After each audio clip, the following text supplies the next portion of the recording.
दिन डम्बरू बजाइदिनु मात्रै, अरू केही भन्नुभएको पनि होइन, केही गर्नुभएको पनि होइन। 14 पटकसम्म डम्बरू बजाइदिनु। 9 भयो, 5 12 भनेको 9 र 5 14 भयो। अब 14 पटक डम्बरू बजाउँदा के आवाज निस्क्यो त भन्दा यिनै आवाज निस्क्यो। पहिलो पटकमा अ इ उ अण भन्ने आवाज निस्क्यो। दोस्रो पटकको आवाजमा ए ओ ङ निस्क्यो। तेस्रो पटकमा ए ओ च निस्क्यो।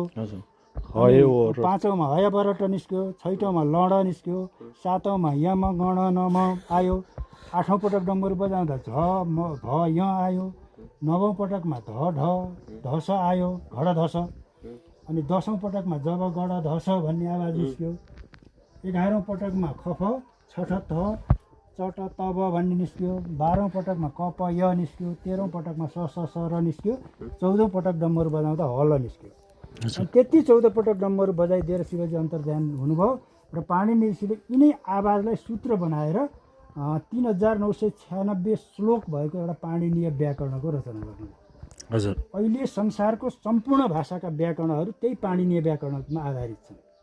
त्यसलाई आधार नमानिकन कुनै पनि व्याकरणको रचना हुन सक्दैन। र अर्को अहिले वैज्ञानिकहरूले पत्ता लागेको अझै रहस्यमय कुरो त के छ भने कम्प्युटरले पनि सबभन्दा सजिलोसँग एक्सेप्ट गर्न सक्ने भाषा संस्कृत नै रहेछ भन्ने पत्ता लागेको छ। र अन्तरिक्षमा पठाएका यानहरूले त्यहाँ गएर आवाजहरू सुन्दाखेरि संस्कृतका आवाजहरू, ओमका आवाजहरू, ब्रह्माण्डको आवाजै ओम भन्छ पहिचान गर्न सके, अरू कुनै आवाज पनि पहिचान गर्न सकेनन् भनेर अब वैज्ञानिकहरूले पनि प्रमाणित गरिसकेको कुरा भएको हुनाले यो पाणिनीय व्याकरण भनेको यति वैज्ञानिक व्याकरण हो कि यसको आधारमा जुनसुकै भाषा पनि बनिरहेका छन् र त्यसैको आधारमा सबै व्याकरणहरूको रचना भइरहेको छ। त्यसैले यो ठाउँ भनेको सम्पूर्ण मानव जातिको लागि सबभन्दा पहिला गर्नुपर्ने तीर्थको रूपमा स्वीकार्नुपर्ने ठाउँ हो। यो प्रचार प्रसारको अभावले यो अलिकति ओझेलमा परिरहेको छ, तर पनि अब जे होस् मान्छेले बुझ्दै गएको छ। अब अहिले पाश्चात्य मुलुकहरूमा जहाँ क्रिस्चियन धर्मावलम्बीहरू थिए, जहाँ संस्कृत भाषाको आलोचना गरिन्थ्यो, त्यस्ता ठाउँहरूमा अहिले भकाभक संस्कृत विश्वविद्यालयहरू खोलेर संस्कृत भाषा पढ्नै पर्ने भाषा रहेछ भनेर संस्कृत विश्वविद्यालयहरू खोलिरहेका छन्।